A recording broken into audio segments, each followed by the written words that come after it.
Hello everybody, welcome to your channel the Bio World. Ladies and gentleman, हम लोग क्या बात करने वाले हैं इस समय? हम लोग बात करने वाले हैं चैप्टर नंबर 22। आपके 11th एनसीईआरटी का चैप्टर है और चैप्टर का नाम है मेरे प्यारे बच्चों chemical control and coordination. Chapter का नाम है कंट्रोल एंड कोऑर्डिनेशन। जब हम कंट्रोल एंड कोऑर्डिनेशन के बारे में बात करते हैं तो सबसे पहले आपको ये समझ में आना होगा कि कंट्रोल का मतलब क्या होता है। कंट्रोल का मतलब होता है आपकी बॉडी की एक्टिविटी को या आपके बॉडी के हर एक ऑर्गन के फंक्शन को कंट्रोल में करना, रेगुलेट करना। Yes sir. देन आपको ये समझना होगा कि कोऑर्डिनेशन का मतलब क्या होता है। कोऑर्डिनेशन का मतलब ये होता है कि इंसान की जो बॉडी होती है या किसी भी ऑर्गेनिज्म की जो मल्टी सेलुलर बॉडी होती है उसमें अलग अलग टाइप के ऑर्गन्स पाए जाते हैं। जैसे आपके बॉडी में लंग्स है जो रेस्पिरेशन का काम करता है, हार्ट है जिसको हम प्यार से पंपिंग ऑर्गन बोलते हैं, किडनी है जो ब्लड को फिल्टर करने का काम करता है। Yes sir. सो हमारी बॉडी में बहुत सारे डिफरेंट टाइप्स ऑफ ऑर्गन हैं और हर एक ऑर्गन का डेफिनेट फंक्शंस हैं। Yes sir. लेकिन आपको ये समझ में आना है कि ये सारे ऑर्गन मिलके हमारी बॉडी को बनाते हैं और जब ये सारे ऑर्गन एक संतुलित डायरेक्शन में या एक कंट्रोल फॉर्म में अगर फंक्शन परफॉर्म करेंगे तो इसी को हम बोलेंगे कोऑर्डिनेशन। तो कोऑर्डिनेशन एग्जैक्टली होता क्या है? Coordination is the ability of different parts of body to work together. आपके अलग अलग जो ऑर्गन हैं या different parts of your body हैं, जब वो एक साथ आते हैं, एक साथ मिलके बॉडी के सर्वाइवल के लिए काम करते हैं तो इसी को हम कोऑर्डिनेशन कहते हैं। कोऑर्डिनेशन वो प्रोसेस कहलाता है जिसमें different organ of the body, different parts of the body एक साथ आता है और टुगेदर एक साथ तरीके से बॉडी के सर्वाइवल के लिए काम कर जाता है, फंक्शन परफॉर्म कर जाता है। अब आपको ये समझना होगा मेरे प्यारे बच्चों कि ये जो कोऑर्डिनेशन की एक्टिविटी है ये परफॉर्म कौन करता है। मेरे प्यारे बच्चों, कोऑर्डिनेशन के लिए आपके बॉडी में एक सिस्टम है और उस सिस्टम को हम बोलते हैं न्यूरो एंडोक्राइन सिस्टम। न्यूरो का मतलब होता है न्यूरॉन, ये नर्वस सिस्टम से डील करता है, और एंडोक्राइन का मतलब होता है endocrine system. Yes sir. So neuro endocrine system ये एक सिस्टम नहीं है, ये दो सिस्टम के कॉम्बिनेशन से बनता है जिसमें नर्वस सिस्टम भी आता है और इसके अंदर एंडोक्राइन सिस्टम भी आता है। Yes sir. So neuro endocrine system वो सिस्टम होता है जिसके अंदर नर्वस सिस्टम होता है और एंडोक्राइन सिस्टम होता है, और ये दोनों सिस्टम ही आपके बॉडी के फंक्शन को, आपके बॉडी के ऑर्गन के फंक्शन को, आपके बॉडी को सर्वाइवल में प्ले वेरी इंपॉर्टेंट रोल, आपके बॉडी को जिंदा रखने में उनका रोल होता है। Yes sir. सो ये जो नर्वस सिस्टम है, नर्वस कोऑर्डिनेशन, एंड ये है एंडोक्राइन सिस्टम और केमिकल कोऑर्डिनेशन, यही चैप्टर का नाम है। इस पर्टिकुलर चैप्टर में हम लोग एंडोक्राइन सिस्टम या केमिकल कोऑर्डिनेशन के बारे में बात कर रहे हैं, लेकिन जो चैप्टर नंबर 21 है नर्वस कोऑर्डिनेशन जिसका नाम है, उसमें हम नर्वस सिस्टम के बारे में बात करेंगे। Yes sir. सो चलो बात करते हैं पहले हम केमिकल कोऑर्डिनेशन के बारे में या एंडोक्राइन सिस्टम के बारे में, और कुछ पॉइंट समझते हैं कि आपके बॉडी को दो सिस्टम ऑफ कोऑर्डिनेशन की ज़रूरत क्यों थी। Yes sir. अब जरा पहले सवाल पूछते हैं कि ये जो नर्वस सिस्टम है उसमें क्या रहता है और ये नर्वस सिस्टम आपके बॉडी को कोऑर्डिनेट कैसे करता है, रेगुलेट कैसे करता है। तो इसका जवाब ये है कि हमारा जो नर्वस सिस्टम होता है वो न्यूरॉन से बना होता है, वो नर्व फाइबर से बना होता है, लेकिन जो हमारा एंडोक्राइन सिस्टम है वो एंडोक्राइन ग्लैंड से बना होता है। Yes sir.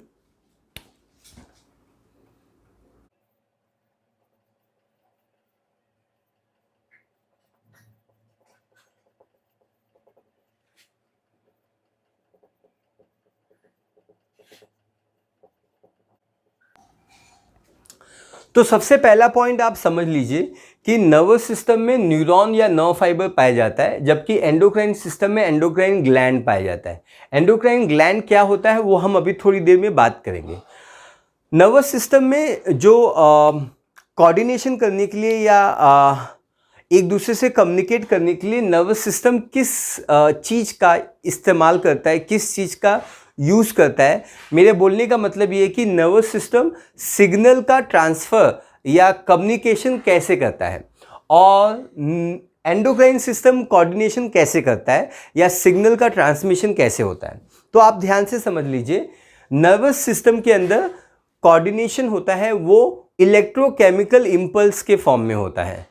It is in the form of electrochemical impulse, जबकि एंडोक्राइन सिस्टम के अंदर हॉर्मोन्स इन्वॉल्व होते हैं। Endocrine system include the endocrine gland, इसके अंदर एंडोक्राइन ग्लैंड है और ये जो एंडोक्राइन ग्लैंड होता है ये हार्मोन प्रोड्यूस करता है। तो ये हार्मोन्स के द्वारा कंट्रोल किया जाता है। ये जो एंडोक्राइन सिस्टम है हमारे बॉडी को कोऑर्डिनेशन के लिए हार्मोन यूज़ करता है। हार्मोन का मतलब केमिकल मैसेंजर होता है, जबकि नर्वस सिस्टम न्यूरॉन यूज़ करता है और वो सिग्नल का ट्रांसमिशन इलेक्ट्रोकेमिकल इम्पल्स के फॉर्म में करता है।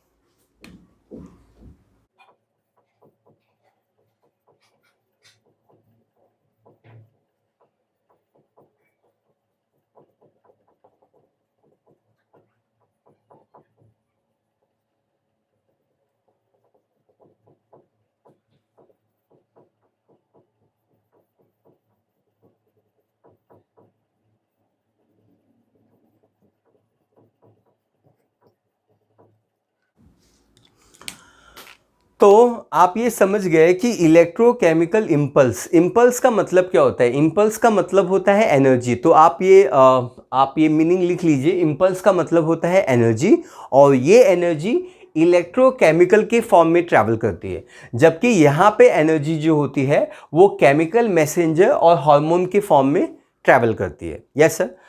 अब हमको ये सीखना है कि नर्वस सिस्टम बहुत ही क्विक है या एंडोक्राइन सिस्टम क्विक है। तो आपको ये समझ में आना होगा कि नर्वस सिस्टम होता है वो रिस्पॉन्स रैपिडली करता है। ये मतलब ये this particular system is going to be rapid, जबकि ये कंपैरेटिवली स्लो रहेगा।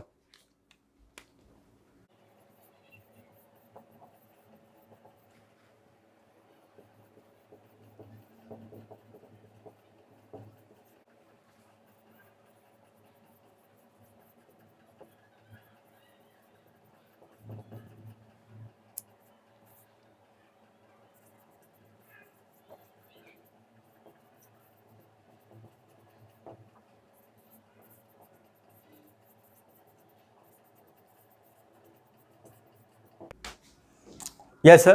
तो ये चीज़ आपको समझ में आ जानी चाहिए कि ये मोस्ट रैपिड रहेगा और ये कंपैरेटिवली स्लो रहेगा। नर्वस सिस्टम में ना रिस्पॉन्स इज इमीडिएटली। मैं आपको दोनों प्रोसेस का एक एक एग्जाम्पल देता हूँ, तब ये सारे पॉइंट्स आपको समझने में थोड़ी मदद मिलेगी। आप ऐसा सपोज कीजिए कि इस समय आप जहाँ पे बैठ के भी ये वीडियो देख रहे हैं, आपके सर के ऊपर फैन है। देखिए फैन है। अब ऐसा सपोज कीजिए कि ये जो फैन है वो डिस्कनेक्ट होने वाला है, लेकिन डिस्कनेक्ट होने से पहले वो कुछ टर टर आवाज कर रहा है। Yes sir. और आपको अभी अभी ऐसा लग रहा है कि ये फैन जो आपके सर के ऊपर है वो अभी गिर जाएगा। गिरा नहीं है, अभी गिर जाएगा। ओ माय गॉड, आपके सर के ऊपर का फैन गिर जाएगा। तो आप क्या करोगे? इस समय आप क्या करोगे? तो इस समय इमीडिएटली ऑन स्पॉट आप अपनी जगह से हट जाएंगे। कैसा था ये रिस्पॉन्स? क्या ये रिस्पॉन्स बहुत ही तेज था, बहुत ही क्विक था, बहुत ही फास्ट था? क्या इस समय आप सोचेंगे कि नहीं, शायद नहीं गिरेगा, मैं यहीं पे बैठता हूं? क्या आप ऐसा सोचेंगे? आप बिल्कुल हट जाएंगे। आप आगे नहीं देखेंगे, आप पीछे नहीं देखेंगे, बिल्कुल इमीडिएटली ऑन द स्पॉट जहां पे फैन गिरने वाला है वहां से आप हट जाएंगे। Yes sir, is that clear? So मेरे प्यारे बच्चों, ये बहुत ही रैपिड होता है। इसका जो रिस्पॉन्स होता है वो इमीडिएट होता है। इसका रिस्पॉन्स लंबे समय के लिए नहीं होता है, कम टाइम के लिए रहता है। शॉर्ट लिव्ड रिस्पॉन्स होता है प्यारे बच्चों, और रिस्पॉन्स बहुत ही एग्जैक्ट होता है। आप बस वहीं से हटोगे जहां से फैन है, आप भाग के बिल्डिंग के बाहर नहीं चले जाओगे। Yes sir, is that clear? लेकिन अगर आपको ऐसा लगता है कि अर्थक्वेक आने वाला है या जमीन हिल रही है, तो आप बिल्डिंग भी छोड़ के भाग सकते हो। भागोगे कि नहीं भागोगे? आपका रिस्पॉन्स बहुत ही क्विक होगा, एग्जैक्ट होगा, बट ये रिस्पॉन्स हमेशा नहीं रहेगा. This response is going to be short lived response. Is that clear? So nervous system बहुत ही तेज है और ये जो स्पीड वाला सिस्टम है, इस सिस्टम के बारे में हम बात करेंगे चैप्टर नंबर 21 में, nervous control and coordination. Yes sir. तो ये सारे point you will understand in those chapter. लेकिन फिलहाल हमको बात क्या करना है? हमको बात करना है एंडोक्राइन सिस्टम के बारे में. एंडोक्राइन सिस्टम क्या है? एंडोक्राइन सिस्टम वो सिस्टम है जिसमें एंडोक्राइन ग्लैंड है. अरे ये ग्लैंड क्या करते हैं? अरे ये ग्लैंड हार्मोन प्रोड्यूस करते हैं. हार्मोन क्या होता है? हार्मोन केमिकल मैसेंजर होता है. क्यों बोला केमिकल मैसेंजर? क्यों बोला? अरे केमिकल मतलब केमिकल से बना होता है. ये प्रोटीन से बना होता है, ये अमाइन से बना होता है, ये स्टेरॉइड से बना होता है, ये ग्लाइकोप्रोटीन से बना होता है. अरे ये सब अभी जो नाम लिया वो क्या लिया? वो केमिकल का नाम लिया. केमिकल मतलब केमिकल मैसेंजर. इसका नाम इसका काम बताता है. ये बॉडी में मैसेज दे जाता है, इसलिए तो दुनिया इसको केमिकल मैसेंजर कह जाता है. कर लो कि नहीं कर लो? Yes sir. सो ये केमिकल मैसेंजर है, ये आपके बॉडी में मैसेज देता है. फॉर एग्जाम्पल इंसुलिन, नाम तो सुना होगा. इंसुलिन वो हार्मोन कहलाता है आपका पैंक्रियास जिसको सिक्रीट कर जाता है. जैसे ही ये हार्मोन आपके ब्लड में आता है, आपके ब्लड का ग्लूकोज लेवल ड्रॉप हो जाता है और यही इसका काम कहलाता है. ग्रोथ हार्मोन, नाम तो सुना होगा. बचपन से जब से पैदा हुए हो, ये हार्मोन आपके बॉडी में आता है. देखते ही देखते बाबू को बाबा की साइज का बना जाता है और ये काम ग्रोथ हार्मोन कर जाता है. Yes sir. Is that clear? So आपने थायरोक्सिन का नाम सुना होगा, आपने ग्लूकेगॉन का नाम सुना होगा, आपने एड्रेनालिन का नाम सुना होगा. ये सारे केमिकल मैसेंजर्स हैं, ये सारे हार्मोन्स हैं और इनके बारे में हम लोग पढ़ने वाले हैं इस चैप्टर में. Yes sir. तो ये जो रिस्पॉन्स होता है, हार्मोन जो होता है, ये सिग्नल बड़ी तेज़ी से पास नहीं करता है. ये मोस्ट रैपिड है नर्वस सिस्टम, बट एक कंपेरेटिवली स्लो है. Yes sir. Response is immediately, response is slow.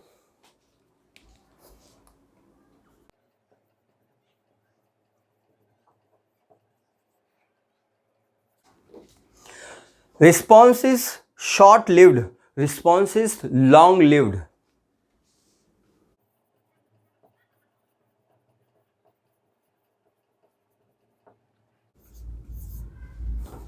Response is very exact, response is widespread.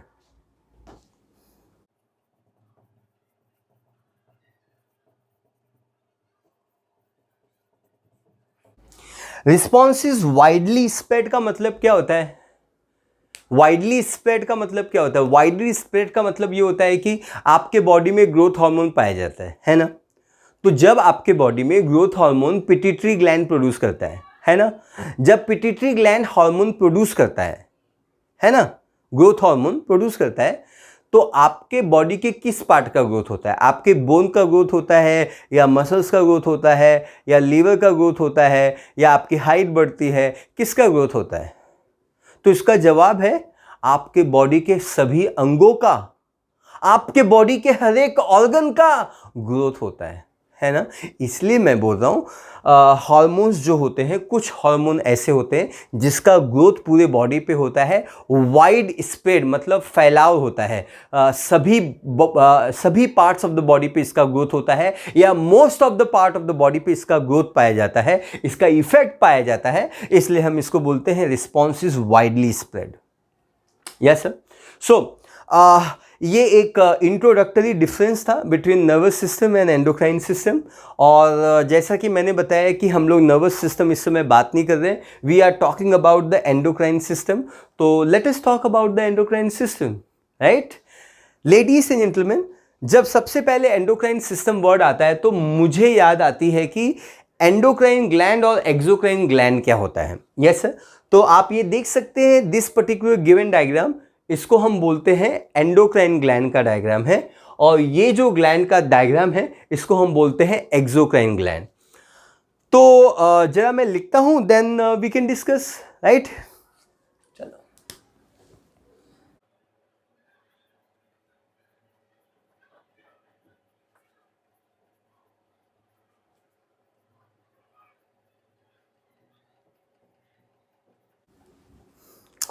मेरा सबसे पहले सवाल है कि एंडोक्राइन और एक्सोक्राइन को साइड में रखते हैं थोड़ी देर। सबसे पहले हम लोग चर्चा करते हैं, सबसे पहले हम लोग बात करते हैं ग्लैंड वर्ड के बारे में। का मतलब क्या होता है? ग्लैंड का मतलब होता है synthesise and secrete. Gland word का मीनिंग आप लिख लो। ग्लैंड वर्ड का मीनिंग होता है कुछ तो बनाना, कुछ तो सिंथेसाइज करना और फिर उसको सिक्रीट करना। Synthesise and secrete, synthesise and secrete. आपके बॉडी में ग्लैंड वर्ड जब भी आता है, ये वो सेल कहलाता है अपने साइटोप्लाज्म में कुछ तो बनाता है और बनाने के बाद खुद के पास रख नहीं पाता है, उसको सिक्रीट कर जाता है, इसलिए तो उसका नाम ग्लैंड कहलाता है। ग्लैंड का मतलब synthesize and secrete, synthesise and secrete. Concept clear है? Yes sir. कुछ बनाना और बना के रिलीज करना, बना के सिक्रीट करना, इसी को हम लोग क्या बोलते हैं? ग्लैंड बोलते हैं।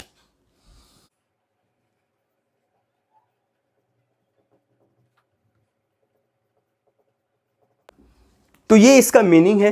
Yes sir. अब ये जो क्लासिफिकेशन है, ये जो क्लासिफिकेशन है एंडोक्राइन ग्लैंड और एक्सोक्राइन ग्लैंड, ये किस बेसिस पे है? ये इस बेसिस पे है कि ग्लैंड के पास डक्ट प्रेजेंट है या डक्ट अब्सेंट है। Yes sir. किस बेसिस पे है? इस अगर किसी भी ग्लैंड के पास डक्ट अगर प्रेजेंट है, फॉर एग्जांपल आप यहां पे फोकस कीजिए। Yes sir. ये जो डायग्राम का हिस्सा है ये ग्लैंडुलर पार्ट है। Yes sir. This blue part is a glandular part.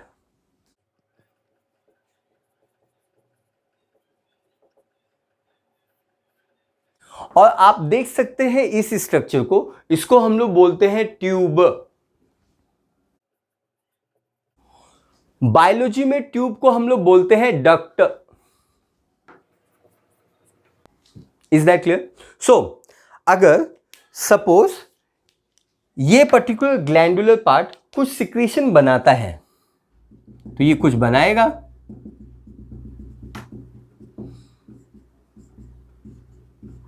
और वो सिक्रीशन यहां पे जमा होगा और इस ट्यूब के थ्रू, इस डक्ट के थ्रू सरफेस पे जाएगा। या कहां जाएगा?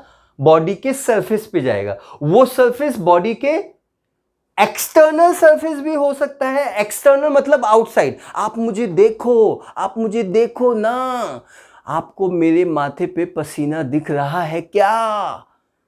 ये एक्सटर्नल सरफेस है। Yes sir. बट हमारे बॉडी के अंदर भी सिक्रीशन हो सकता है। Yes sir. There are two types of surface. ऐसा सरफेस जो बॉडी में देखने से नजर आता है, बाहर की तरफ हो जाता है, उसको एक्सटर्नल सरफेस कह जाता है। और ऐसा सरफेस देखने से देखो नजर नहीं आता, बॉडी के अंदर ये आता, दुनिया इसको इंटरनल सरफेस कह जाता।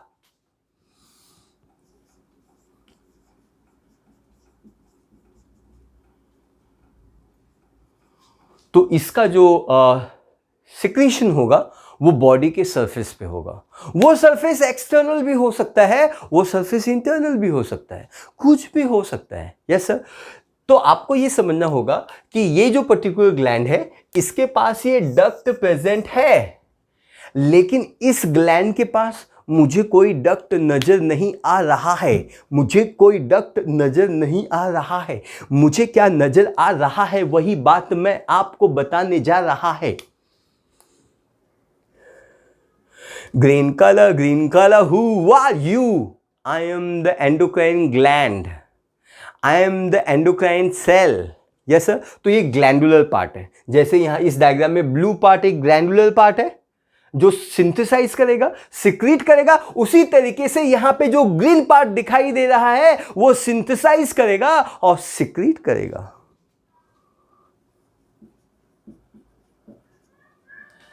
लेकिन ये सिंथेसाइज कहाँ करेगा? अरे अपने साइटोप्लाज्म में करेगा, साइटोप्लाज्म में करेगा, साइटोप्लाज्म में करेगा, हाँ साइटोप्लाज्म में करेगा, साइटोप्लाज्म में करेगा, साइटोप्लाज्म में करेगा, हाँ। और साइटोप्लाज्म में बनाने के बाद कहाँ जाएगा? देखो कहाँ जाएगा।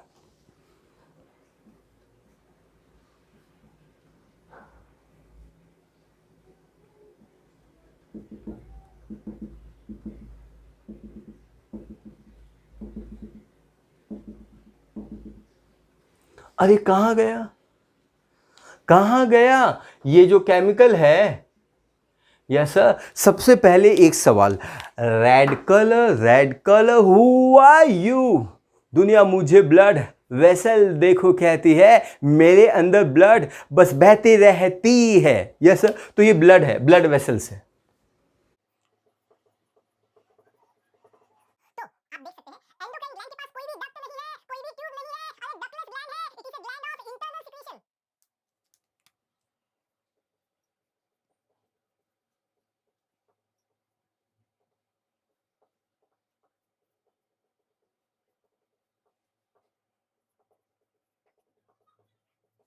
It is a gland of internal secretion. इसके पास ये डक्टलेस ग्लैंड है। डक्ट मतलब ट्यूब, लेस मतलब without, without tube. Endocrine gland वो ग्लैंड कहलाता जिसके पास डक्ट नहीं आता, इसलिए तो दुनिया इसको डक्टलेस ग्लैंड कह जाता। इसका सिक्रीशन हमेशा डायरेक्टली ब्लड में आता।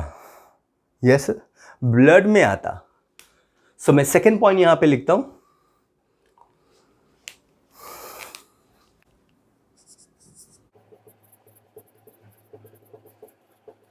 इसके सिक्रीशन को हार्मोन कहते हैं और वो सीधा ब्लड में आता है।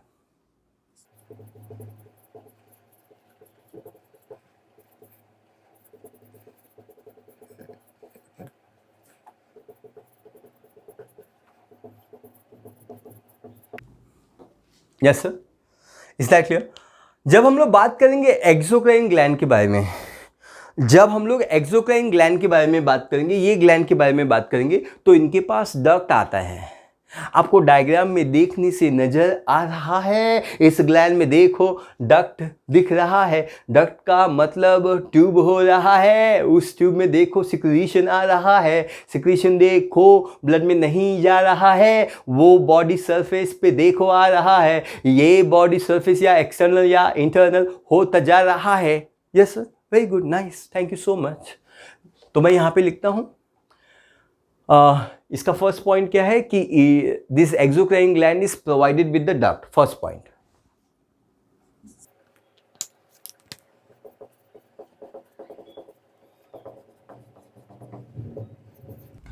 सेकेंड पॉइंट ये है कि इसका secretion will be release on external और internal body surface, not in the blood. This is in the blood, इसका सिक्रीशन ब्लड में आएगा।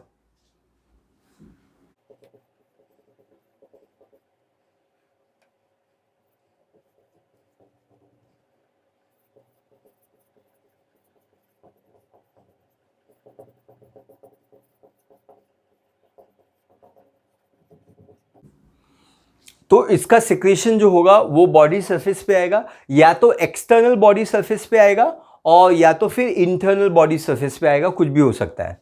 देन नंबर 3 पॉइंट, एंडोक्राइन का सिक्रीशन हमेशा हार्मोन रहेगा। It is always going to be hormone, हमेशा hormone. Yes, कोई भी अगर एंडोक्राइन ग्लैंड है, कोई भी एंडोक्राइन ग्लैंड है तो उसका सिक्रीशन हार्मोन होगा। यस सर, वो हार्मोन मस्ट प्रोड्यूस करेगा।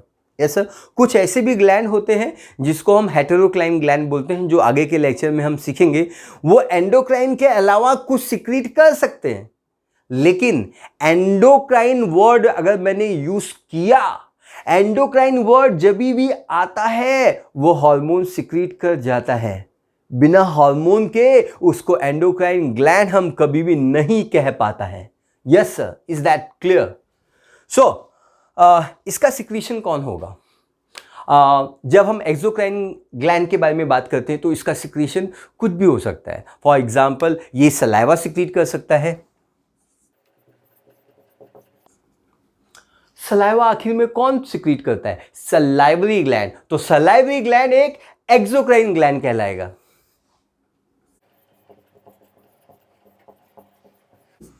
Next example, it can be sweat gland, it can be sebaceous gland. Sweat gland जो पसीना प्रोड्यूस करता है, स्वेट, स्वेट मतलब पसीना, सेबम मतलब ऑयल ग्लैंड, सेबेसिस मतलब ऑयल ग्लैंड, वो सेबम प्रोड्यूस करता है। सेबम का मतलब ऑयल होता है।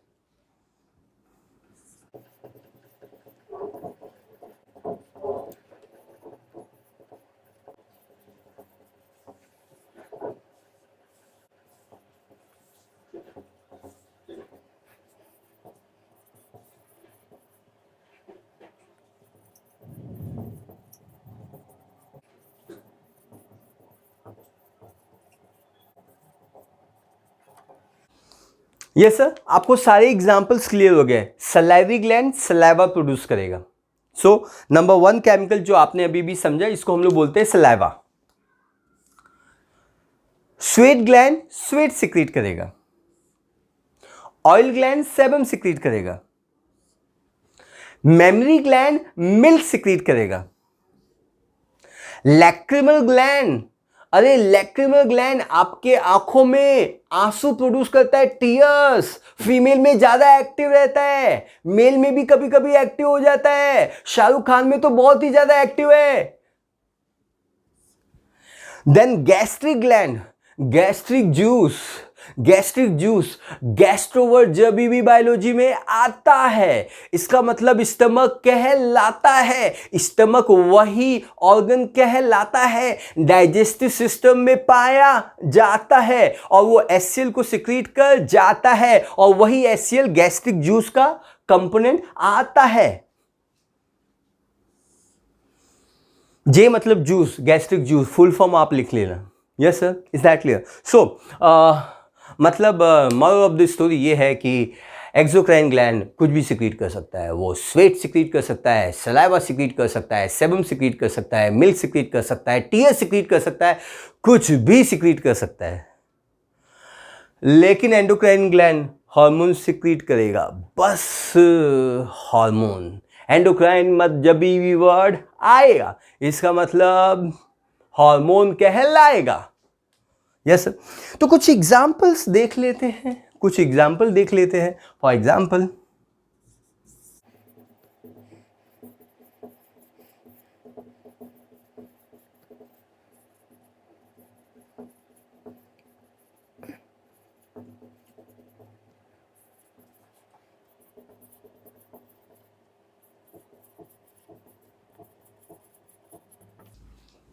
I think concept is very clear. There are so many examples. I am writing very few. Thymus gland. Thymus is one of the endocrine gland. हम सीखेंगे इस चैप्टर में इसके बारे में। ये थाइमोसिन प्रोड्यूस करता है। थाइमस ग्लैंड से आप में एजिंग आता है, आपकी इम्यूनिटी को कंट्रोल करता है। यही है आपको जो कोरोना वायरस से बचाएगा। यही है। इसको नमस्ते बोलो, नमस्ते बोलो। Yes sir, okay. Thyroid gland thyroxine hormone produce करेगा। Pituitary gland growth hormone produce करेगा। इसके अलावा भी बहुत सारे ग्लैंड होते हैं, जैसे एड्रिनल ग्लैंड जो एड्रिनालिन प्रोड्यूस करेगा। पैंक्रियास का नाम तो आपने सुना होगा, वो इंसुलिन प्रोड्यूस करेगा। There are so many examples, लेकिन फिलहाल हम लोग इतने ही एग्जाम्पल डिस्कस कर रहे हैं। आई थिंक आपको कोई डाउट नहीं है और मैंने आपको बता दिया है। कोऑर्डिनेशन का मतलब होता है साथ में मिलके रहना, साथ में मिलके काम करना। एकता में शक्ति है और एकता में सर्वाइवल भी है। यस सर, ये एकता लाने वाला सिस्टम कौन है? अरे एंडोक्राइन सिस्टम है। ये नर्वस सिस्टम है और एंडोक्राइन सिस्टम है, और नर्वस सिस्टम की ये प्रॉपर्टी है, एंडोक्राइन सिस्टम की ये प्रॉपर्टी है। और फिर हम लोगों ने बोला कि एंडोक्राइन ग्लैंड, हमने ग्लैंड के बारे में पढ़ा कि ग्लैंड एग्जैक्टली क्या है। तो हमने बोला कि ग्लैंड का मतलब होता है सिंथेसाइज करना और फिर सिक्रीट करना। फिर हमने बताया कि एंडोक्राइन और एक्सोक्राइन किस बेसिस पे क्लासिफाई किया हुआ है। तो I am be very very clear.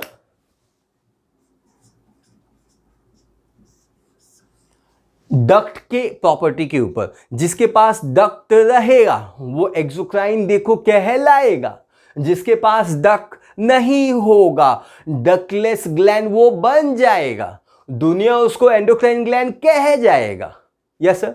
So इसका सिक्रीशन हमेशा हार्मोन होगा, वो डायरेक्टली ब्लड में आएगा। इसके एग्जांपल्स मैंने आपको बता दिए। इसके पास डक्ट नहीं होगा, डक्टलेस ग्लैंड है, it is a gland of internal secretion. इसके पास डक्ट होगा, इसका सिक्रीशन एक्सटर्नल या इंटरनल बॉडी के सरफेस पे होगा, बट इसका सिक्रीशन हमेशा ब्लड में होता है। इसमें saliva, sweat, sebum, milk, tear, gastric juice, ये सारे सिक्रीशंस होते हैं। Yes sir. तो आगे बात करते हैं, है ना। Thank you so much.